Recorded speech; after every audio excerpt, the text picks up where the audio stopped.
কেমন আছেন সবাই? আমার একটি নতুন ভিডিওতে সকলকে স্বাগত জানাই।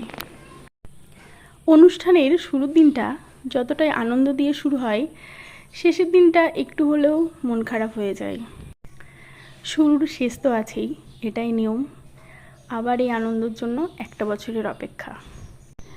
আজ আমাদের অনুষ্ঠানের শেষ দিন, মহোৎসবের মহাপ্রসাদ বিতরণের দিন। গ্রামের লোক তো আছেই, আশেপাশের গ্রাম থেকেও আসে এই প্রসাদ গ্রহণের জন্য।